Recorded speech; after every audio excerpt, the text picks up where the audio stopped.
Hi guys, welcome back to my channel. If you guys are new here, hi, my name is Mackenzie, and today I'm going to be telling you guys, what am I doing? Hi guys, welcome back to my channel. If you guys are new here, hi, my name is Mackenzie, and today I'm going to be telling you a few unknown facts about me.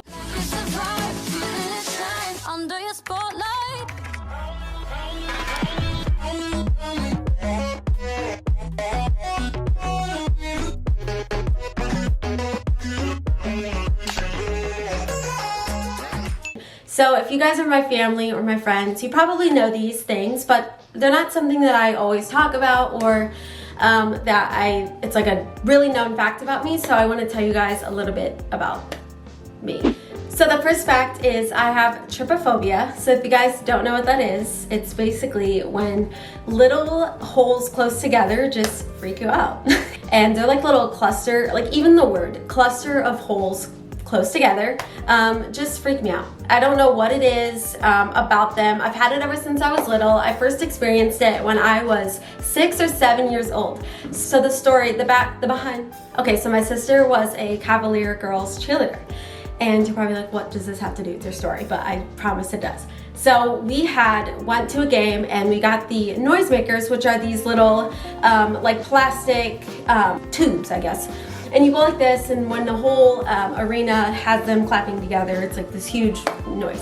And so we brought them home, and I remember for some reason one of them got a little damaged and popped a little, so the side of them had these holes in them. I remember I took it down and I was like remember the face. I was like, whoa, why do I want to keep staring at this, but it's also freaking me out? That's how I felt about it.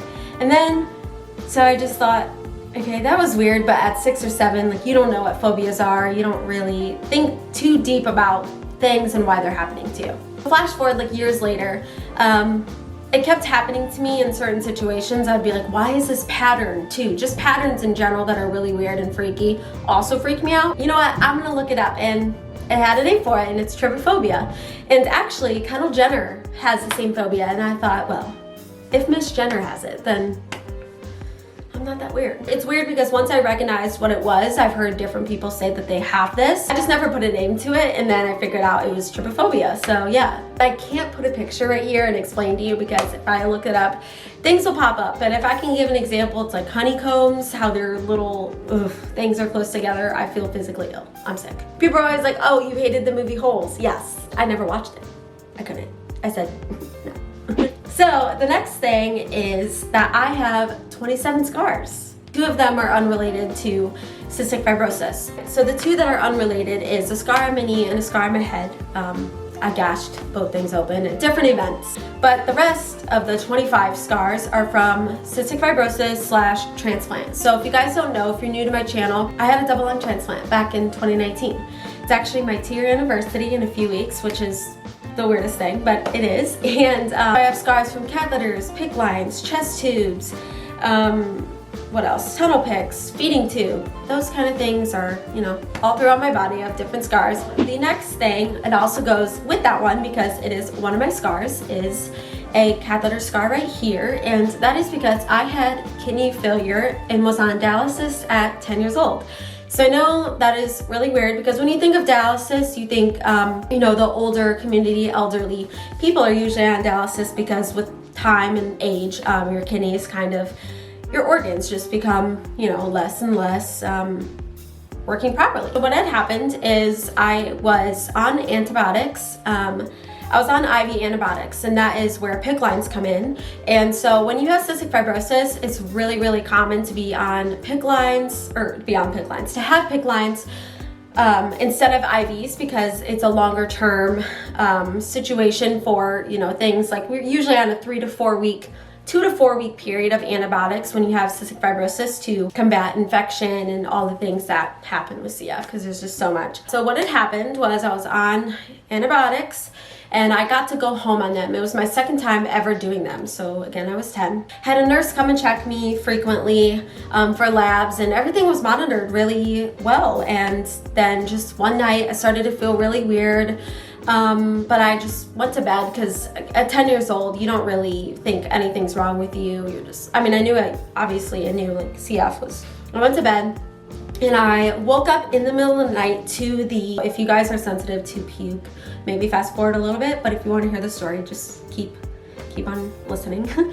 So I woke up, my mom was waking me up because I was like wanting to puke in my sleep. Good thing, like thank God I was sleeping with my mom, because I don't know what would have happened if I wasn't, because you can aspirate into your lungs, you can choke on your puke when you're sleeping. So good thing I woke up. I projectile vomited everywhere and just was very sick. I did that for a few hours, I think, in the middle of the night, and then I started to feel fine enough to go back to bed, but my mom kind of just, you know, monitored me all night. But I woke up and I had 104-degree fever, so we knew something was wrong. So we went to the hospital and realized that my creatinine level was skyrocketing. So your creatinine is what indicates your kidney function. And so it's supposed to be like under 0.3, like very little. Mine was 12. So it was really, really crazy. And so at first they just tried to do fluids and IVs to just flush it through. You know, you go to the bathroom and you flush it. It didn't work, so then I was put on dialysis. So this scar is from a shunt, is what they call it, like a catheter shunt. And when we're here, I would go down to dialysis and get it connected, and you know, your blood would be taken out, circulated, and your kidneys would be kind of cleared out, all the toxins cleared out of your body. Luckily, everything reversed itself and came back to normal. I think I missed like the first 3 weeks of 5th grade. So I had kidney failure and dialysis at age 10. So my third unknown fact is that I had a Make-A-Wish trip in 2016. A Make-A-Wish trip is for kids with terminal illnesses, and cystic fibrosis, if you didn't know, is a terminal illness. And at that time, I was a senior in high school. At that time, I was entering into end-stage lung disease, and it was about 2 years before I had transplant. So I was kind of progressively getting into the end-stage zone. And so I had a Make-A-Wish trip, and my whole family, my mom, dad, sisters, went to LA. So I wanted to go to Los Angeles and experience all things LA. So I went to Rodeo Drive, Universal Studios, Warner Brothers lots, all the things. And it was so much fun. Like when people ask me if people ever ask me, because I've gotten that question in games before, like if you could relive a moment in your life, what would it be? And it would 100% always be that week. That was so much fun. I had a little Make-A-Wish party with all my friends before I went, and it was so much fun. You know, obviously having cystic fibrosis isn't something I would wish on anyone, or, you know, at the end of the day, I wish I didn't have CF, but you got to find the positive and the good things in things, and that was definitely one of the good things. I appreciated it. I had people who put it all together and, you know, had the budget, and it was so much fun. I have divorced parents, so it was all of us together, and it just really brought us together as a family, and it was so much fun. The fourth unknown fact is that I have sleep paralysis. So I don't have sleep paralysis, I struggle with sleep paralysis. So if you guys don't know what sleep paralysis is, you're lucky. If you do, I'm sorry. Just like if you've experienced it, I'm sorry, because it is really scary. So what it is you are in a state of sleeping, a deep sleep, but your body is asleep, but your subconscious is awake. So you're looking around and you can see the surroundings and everything that's happening around you. And you're dreaming, but you're awake. And people make jokes like my sleep paralysis demon is acting up again, but it really is like that. So I remember the first time I ever experienced sleep paralysis, I think it was like 7th or 8th grade. It usually happens when you're falling into REM sleep, but you kind of get stuck in this zone where your subconscious is still awake. And so what happened was I was starting to fall asleep, and I could feel this. It's like you feel this sensation over you, and you hear things that aren't actually happening.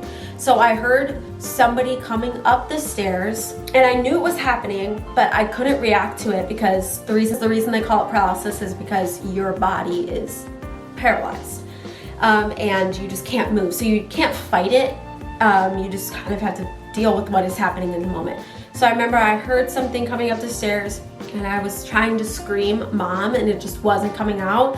And then you see things, like you see people. It's really, really creepy. Like if you are hidden. So you're probably like, what the heck, if you've never experienced it, but I swear it's real. You can look it up, you can read about it. YouTube videos are made about it, probably. And yeah, if you've ever talked to someone that's had it, it's really creepy. I've had it so many times. My sisters have had it happen to them, but I feel like I've had it most out of anyone. Like, I don't know why I have it so much. And also that's another thing that Kendall Jenner experiences, is sleep paralysis. I don't know why we share really weird things. Like, the most weirdest things about me I share with Kendall Jenner, which is, that in itself is really weird. I've had it so much to the point where I can kind of control it now. So like, I can move, I can get myself out of it, I can wake myself up. Usually you can't. So the fifth thing about me is also one more thing that I have in common with Kendall Jenner. What is happening is that my nickname from my dad and my dad's side of the family and my dad's friends and has always been Kenny or Kenneth. Another fun fact that goes within this story is that my surgeon that did my transplant was named Kenneth. So I thought that was weird, and it was like I was meant to be with him. My nickname has always been Kenny Kenneth. Like, I can count how many times, probably under 10 times my dad has actually called me Kenzie, Kenz, or Mackenzie. It's always Kenny or Kenneth. When I played in the senior faculty game, my back on my shirt said Kenny 23 because my favorite number is 23. Also, my room number that I went into for transplant, like after to recover, was room 23. I don't know. Weird, weird, weird. It was like everything aligned and was meant to be like that. So that was it for today's video. I hope you guys enjoyed it, and like, comment, and subscribe for more content. It really helps me out a lot. I love growing this channel and seeing where it can go, and I'm excited for all the things in the future that are gonna happen. Comment down below what you guys are gonna be for Halloween. I like to chat with you guys in the comments, and I'm just nosy and wanna know what you're gonna be for Halloween. I will see you guys in my next video. Thank you so much for watching, and yeah, bye guys.